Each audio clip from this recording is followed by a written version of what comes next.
Hi viewers, welcome to our channel. ప్రస్తుతం మనతో పాటు రైటర్ అండ్ డైరెక్టర్ కనగాలి జయకుమార్ గారు ఉన్నారు. వారితో ఒకసారి మాట్లాడదాం.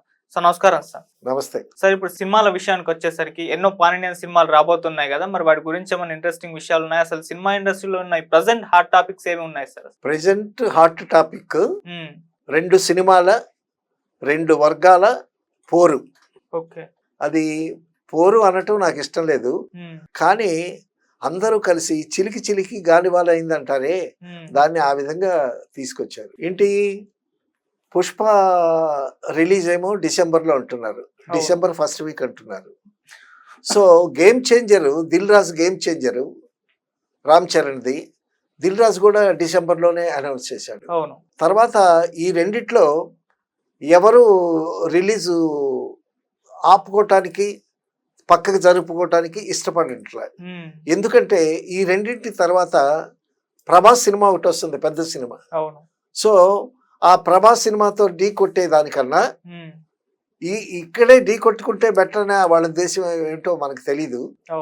సో ఇది చాలా ఆరోగ్యకరమైనటువంటి పోటీ కాదు అని నాకు అనిపిస్తుంది. నాకే కాదు, ఎవరికన్నా అనిపిస్తుంది. ఎందుకంటే రెండు సినిమాలు, గేమ్ చేంజరు శంకర్ సినిమా చాలా 500 కోట్ల బడ్జెట్ ఒక సినిమా. పుష్ప 2 కూడా చాలా బడ్జెట్ చేసి చాలా బాగా తీశారు. అల్లు అర్జున్ కూడా చాలా కాన్ఫిడెంట్గా ఉన్నాడు. సో ఆయన తగ్గేదే లేదా అంటున్నాడు, డిసెంబర్లోనూ వెళుతుంది అది ఇదే అని అంటున్నాడు. అలాగే రామ్ చరణ్ సినిమా, శంకరు, దిల్ రాజు గారు కథ ఎన్నుకోవటంలో, కాంబినేషన్ ఎన్నుకోవటంలో చాలా క్యాలిక్యులేటెడ్గా ఉంటాడు. ఆయన కూడా చాలా కాన్ఫిడెంట్, డిసెంబర్లో పెడతామని అనౌన్స్ చేశాడు. సో ఈ రెండు సినిమాలు బాగా ఆడితే బాగుంటుంది. ఈ రెండు సినిమాల్లో ఒకటి బాగా ఆడి ఒకటి బాగా ఆడకపోతే, బాగా ఆడిన వాళ్ళ ఫ్యాన్స్ ఏమో కాళ్ళు ఎగరేస్తారు. సో ఇది పూని స్పర్ధను విద్యలందే, వైరములు వాణిజ్యమందే అని గురజాడ ఎప్పుడో చెప్పాడు. ఎందుకంటే ఒక మంచి కాంపిటీషన్ ఉండాలి, కానీ ఇటువంటి కాంపిటీషన్ వల్ల ఏంటంటే, ఇప్పుడు గేమ్ చేంజర్ 500 కోట్లు పెట్టి సినిమా తీశారు. సో పెద్ద పెద్ద సినిమాలు బాగా ఆడితేనే ఇండస్ట్రీ బాగుంటుంది, ఆడకపోతే చాలా ఇబ్బందులు. అల్లు అర్జున్ ఎలక్షన్స్లో వాళ్ళ ఫ్రెండ్ దగ్గరికి వెళ్ళొచ్చినందువల్ల వచ్చినటువంటి ఇది ఒక ప్రమాదం అనే చెప్పుకోవాలి. సో అది ఆయన వెళ్లకుండా ఉన్నా బాగుండేది. సరే అతను వెళ్ళాడు అనేటటువంటి విషయం యువతల వర్గం వాళ్ళు పట్టించుకోకుండా ఉన్నా బాగుండేది. సో అతను వెళ్ళాడు, దాన్ని వీళ్ళు పట్టించుకున్నారు. పట్టించుకోవటం అంటే అసలు ముందు వీళ్ళు పట్టించుకోకపోయినా ఫ్యాన్స్ ఊరుకోరు కదా. సో ఇది క్రమంగా ఏమైపోయింది, చిలికి చిలికి గాలివాన అయిపోయింది. పుష్ప అల్లు అర్జున్ కూడా ఫ్యాన్ మైండ్ పెరిగింది. ఉత్తమ నటుడుగా, జాతీయ ఉత్తమ నటుడుగా అవార్డు వచ్చింది. కొంతమంది ఫ్యాన్స్ అల్లు అర్జునే ఒప్పుకున్నాడు. చిరంజీవి గారు ఎదురుగా డయాస్ మీద ఉండి, చిరంజీవి గారు ఎదురుగా ఉంటే నాకు నోట మాట రావట్లేదు అని అల్లు అర్జున్ అన్నాడు. అల్లు అరవింద్ ఏమన్నాడు, ఒకనొక సమయంలో చిరంజీవి అనేటటువంటి వ్యక్తి మా కుటుంబాలకి ఒక ఆడమిచ్చలాగా దొరికాడు అని అన్నాడు ఆయన. సో చిరంజీవి గారు, అల్లు అరవింద్ గారు కలిసేటప్పుడు వాళ్ళు ఒక మంచి మంచి సినిమాలు తీశారు. ఆయన వల్ల ఈయన లాభపడ్డాడు, ఈయన వల్ల ఆయన లాభపడ్డాడు. తర్వాత ఇక నెక్స్ట్ జనరేషన్ వచ్చింది. నెక్స్ట్ జనరేషన్లో పుష్ప సినిమాతో మంచి హైప్కి వచ్చాడు అర్జున్. తర్వాత మగధీరతో రామ్ చరణ్ మంచి హైప్కి వచ్చాడు. తర్వాత మంచి మంచి సినిమాలు తీశారు. వాళ్ళు కూడా చాలా బాగా డెవలప్ అయ్యారు. డెవలప్ అయిన తర్వాత వాళ్ళు ఒక నిర్మాణ సంస్థ పెట్టుకున్నారు, వీళ్ళతో ఒక నిర్మాణ సంస్థ పెట్టుకున్నారు. వాళ్ళు మంచి సినిమాలు, వీళ్ళు మంచి సినిమాలు తీయచ్చు. కానీ ఈ పోర్ అనేటటువంటిది ఒక మంచి దారి కాదని నాకే కాదు చాలా మందికి అనిపిస్తుంది. ఎందుకంటే ఇండస్ట్రీలో అందరూ బాగుండాలి, వాళ్ళు బాగుండాలి, వీళ్ళు బాగుండాలి. సో ఇండస్ట్రీ మహాతల్లి అందరినీ ఆదరిస్తుంది. అవును. కాబట్టి ఒక వర్గం చెడిపోయి ఒక వర్గం బాగుండటం అనేది ఆరోగ్యమైనటువంటి పరిస్థితి కాదు. మరి దీనికి తోడుగా ఎన్ మీడియా అని నాగబాబు గారు ఒక ఛానల్ పెట్టారు. సో అంతకుముందు ఆల్రెడీ ఒక ఛానల్ ఉంది ఆయనకి. అయితే దీనితో దాన్ని యాక్టివేట్ చేసి ఎన్ మీడియాని పెట్టి దీన్ని ఛానల్గా స్టార్ట్ చేశాడు ఆయన. పవన్ కళ్యాణ్ గారు he's busy in politics. Chiranjeevi గారు సినిమాలు కథలు దాంతో బిజీగా ఉన్నాడు ఆయన. అయితే ఎక్కువ నాగబాబు గారు స్పందిస్తున్నారు. మరి ఈ ఎన్ మీడియా అనేటటువంటి ఛానల్ పెట్టడానికి వెనక ఉద్దేశం ఎన్ మీడియా ఎంటర్టైన్మెంట్ ఛానల్ అన్నారు. సో దీని వెనక చిరంజీవి గారి హస్తం కూడా ఉంటుంది. ఎందుకంటే ఆయన కదా అందరికీ ఇన్స్పిరేషన్. సో ఆయన మాట లేకుండా, ఆయన సలహా లేకుండా ఎవరు ఏ పని చెయ్యరు.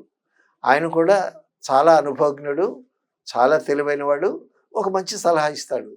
అయితే పవన్ కళ్యాణ్ని సపోర్ట్ చేయటానికి ఈ ఛానళ్ళు పెట్టారు అని అనుకోవచ్చు. సో ఆ విధంగానే జబర్దస్త్, ఎక్స్ట్రా జబర్దస్త్ అటువంటి కార్యక్రమాలు నాగబాబు గారి ఆధ్వర్యంలో చాలా అద్భుతంగా జరిగాయి. సో ఆ అనుభవం కూడా దీనికి పనికొస్తుంది.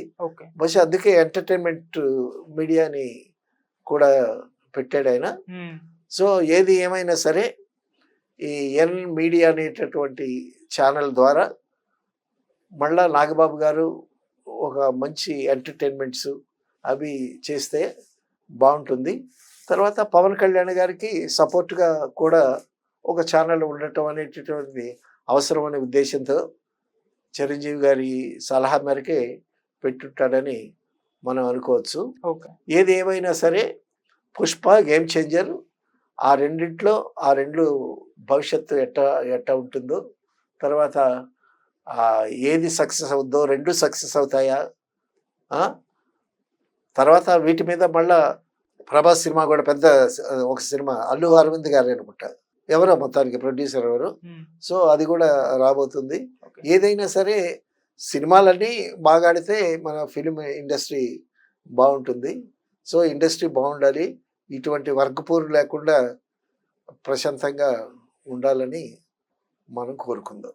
సార్, పుష్ప సినిమా పైన ఈ ఇష్యూ ఏదైతే ఉందో దీని ఇంపాక్ట్ పడుతుంది అంటారు? అంటే మెగా ఫ్యాన్స్ పుష్ప సినిమాని బ్యాన్ చేస్తారు అన్నట్టుగా అప్పుడు వార్తలు వచ్చేసాయి. ఆ ఇంపాక్ట్ ఏమైనా ఉంటుందంటారా వాటి కలెక్షన్స్ పైన, రిజల్ట్స్? ఇప్పుడు అభిమానులు మనస్తత్వాలు ఎలా ఉంటాయో చెప్పలేము మనం.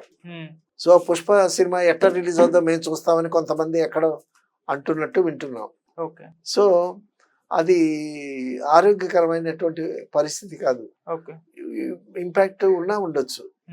మరి వీళ్ళే పోటీ పడుతూ ఉండేటప్పుడు ఇప్పుడు